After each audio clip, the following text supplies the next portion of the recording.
Advances in biotechnology were helping people improve their physical and mental abilities to an amazing degree. Provided, of course, they had enough money. A new breed of people was emerging, half human, half machine. And in Detroit, at least, not everyone was happy to see it. I'd just landed a job as head of security at Sarif Industries, a cutting-edge biotech firm. David Sarif himself handpicked me for the job, said he needed me to keep his people safe. My ex, Megan Reed, was one of them. Brilliant neuroscientist, Megan had found a way to make augmentation safe and affordable for everyone. All she had to do was present her research to Congress. But the night before her big meeting, my security measures failed. A team of Black Op mercenaries stormed into Sarif headquarters, massacring everyone in sight. 3 of the mercs were heavily augmented walking tanks. Their mission? Take out Megan and her team. I tried to stop them, but their leader tossed me through a plate glass wall. Last thing I heard as his bullets slammed into my brain was Megan's dying scream. I should have died with her. Only I didn't. High-end military-grade enhancements saved my life. The best augmentation Sarif's money could buy. It took me half a year to get a feel for her. Should have taken longer. But 6 months into my recovery, Sarif Industries was attacked again. This time, by a radical group of pro-human purists. Violent, militant, and fanatically opposed to human augmentation. They claimed to be members of Humanity Front, a non-profit organization that wanted the UN to limit biotechnology research. The thugs broke into Sarif's factory and found machinists working overtime on a top-secret military augment called the Typhoon. Sarif sent me to retrieve it, and when I did, I found one of the so-called purists next to it, wired with cerebral implants, trying to download its classified specs. Obviously, something more was going on. The AUG killed himself before I could question him. Sarif ordered me to dig deeper, so with the help of Frank Pritchard, Sarif's head of cybersecurity, I did. Turns out a second hacker had been controlling the AUG's actions from somewhere off-site. Pritchard and I tracked his signal to a secret FEMA internment camp in Detroit. The Black Op mercenaries were there. The same mercs who'd left me for dead 6 months before. Figured they'd try again when they saw me. It wasn't so easy for them this time. I took out the tank named Barrett, even got him to give me a new lead. A penthouse apartment in China. Of course, we both knew it would be a trap in the end.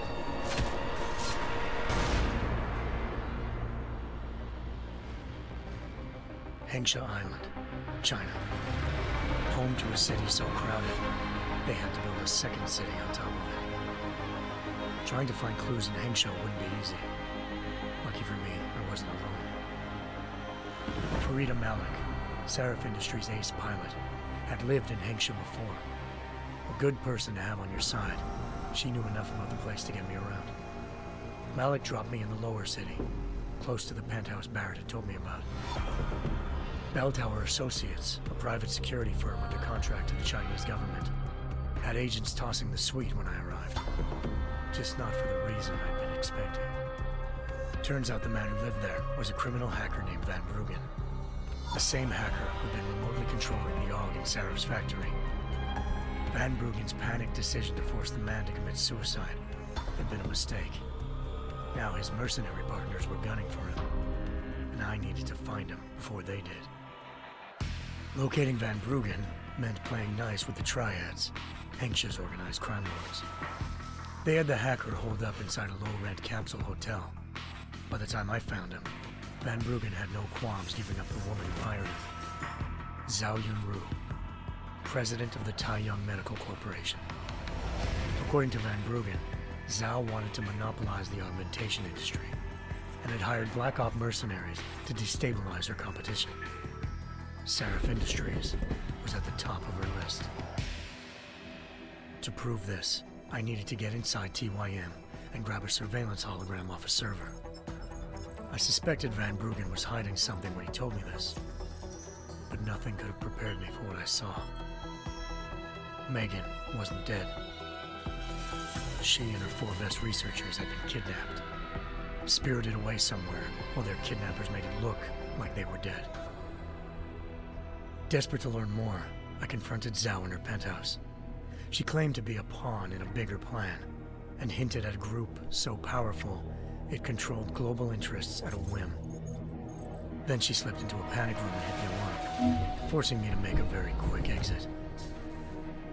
I figured Zhao was lying, but part of her confession made sense. David Sarif had been worried about his people. So worried, he'd required all of them to have subdermal locator devices surgically implanted. The GPOs would have been broadcasting the day of the attack. But Zhao said a single call to Picus, the world's leader in global 24-hour satellite news, had turned those signals off. I needed to fly to Picus headquarters in Montreal if I wanted to learn more.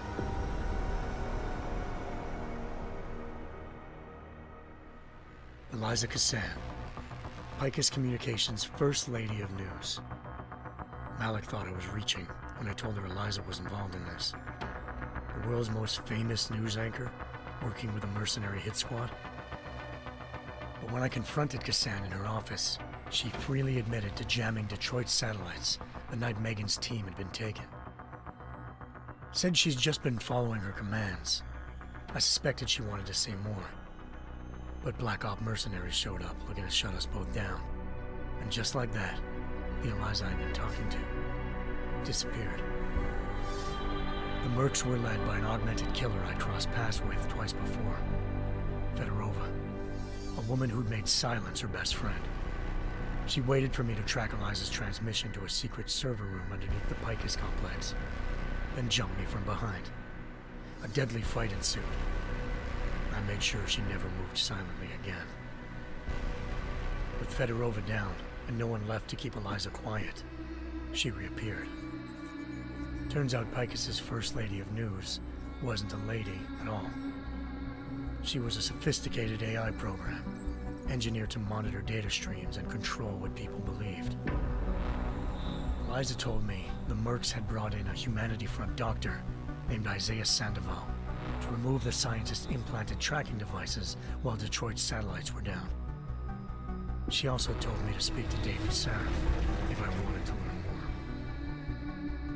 By the time Malik and I got back to Detroit, tensions between normal and augmented citizens had reached a flashpoint. Riots were breaking out in several cities, and the UN was being urged to intervene. Sarif was trying hard to convince Hugh Darrow, the inventor turned philanthropist who'd once been a leading proponent of enhancement technologies, to help stop a possible regulatory vote. Sarif had a lot riding on Darrow.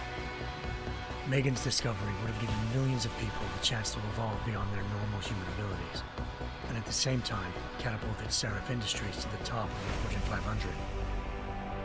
According to Sarif, Megan's kidnappers knew this, and didn't want people evolving unless they controlled how it was done.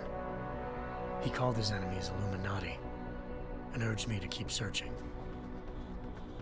Determined to do so, I tracked down Sandoval via America's most outspoken augmentation opponent, Bill Taggart, Sandoval's boss and founder of Humanity Front.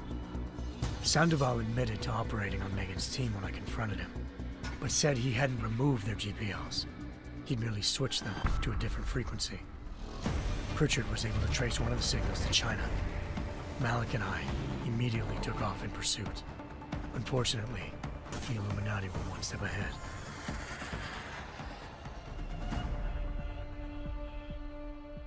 Ambushed. Shot out of the sky by Bell Tower Associates, seconds after entering Hengsha's airspace. Malik's piloting skills saved me. After a tense and bitter struggle, I escaped into Lower Hengsha. The tracking signal I was following led straight to the Triads, or more specifically, to the augmented arm of Tong Si-hung, leader of a gang of augmentation harvesters. Tong said they'd taken the arm off a corpse, which Bell Tower had left at their door, meaning at least one of Sarif's scientists was dead. Maybe not the rest of them, though. Tong pointed me to a port used for human trafficking and helped me slip aboard a bell tower ship. It was sailing to Rifleman Bank Station, a military base in the South China Sea. Bell Tower was holding kidnapped civilians as prisoners there, and using them to perfect the Chiron Project, a human-computer interface that left most of its test subjects dead. My search for Megan would have ended then, if not for a mysterious ally named Quinn. In exchange for my help exposing Bell Tower, he slipped me aboard a second ship headed to Singapore and an Illuminati-run biotech facility called Omega Ranch.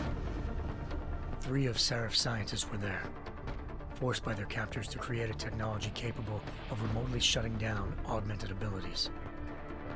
Thanks to an emergency recall notice issued by the World Health Organization, millions of people all over the world already had the biochip installed.